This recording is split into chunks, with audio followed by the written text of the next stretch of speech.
Being Poe led to several things, including not being able to afford swimming lessons. When I was 12 years old, my baseball team had gone to Mrs. Parks' house, the team pool party. And Mrs. Parks, of course, was the team mom and one of the best swimming instructors in the entire area. I got to Mrs. Parks' house and realized that she had an in-ground pool. I had never seen an in-ground pool. I'd only seen the above-ground pool. In the above-ground pool, your feet always touched the bottom. And if my feet touched the bottom, I was in good shape. We gathered and Mrs. Park asked the question. She said, "Is there anybody here who cannot swim?"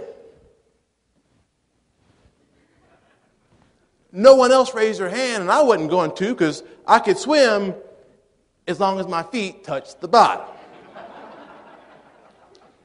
She turned to her older son, John, and left John in charge. John had gotten his certification as a lifeguard.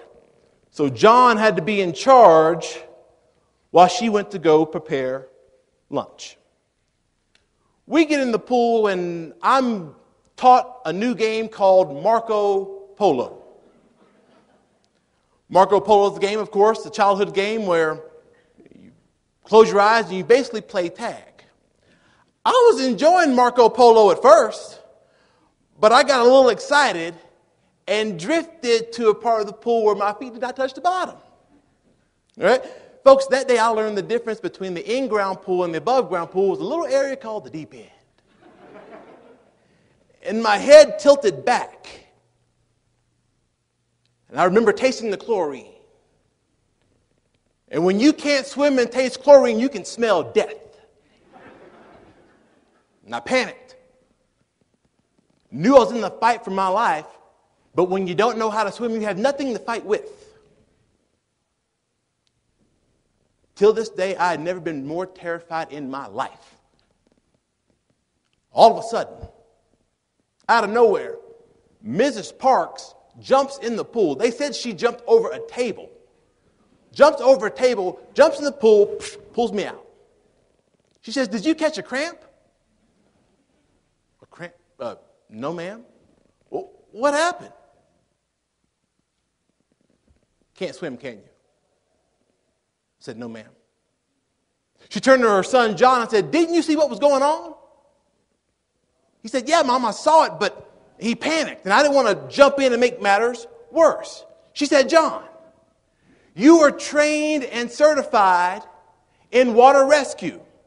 How can you be afraid to do what you've been trained to do?" She looked at me and said, "Byron, let me tell you something. You put yourself in a very dangerous situation by not telling me you couldn't swim. This swimming pool is an amazing thing. But when you don't know how to swim, what you don't know can kill you. On the other hand, what you don't know can radically save and change your life." That summer, Mrs. Park taught me how to swim and educated me on how to deal with the water in the deep end. Ladies and gentlemen, when it comes to America's health issues, we've gotten in the pool. We're running around playing Marco Polo, trying to grab anything for help. And in the process, we've slipped to the deep end. Our heads tilted back. And folks can taste the chlorine and also smell death. Some of us are like John, the lifeguard, who have been trained and certified on the benefits of aquatic health, but too afraid to jump in the pool and do anything about it. Today, I'm looking for Mrs. Parks.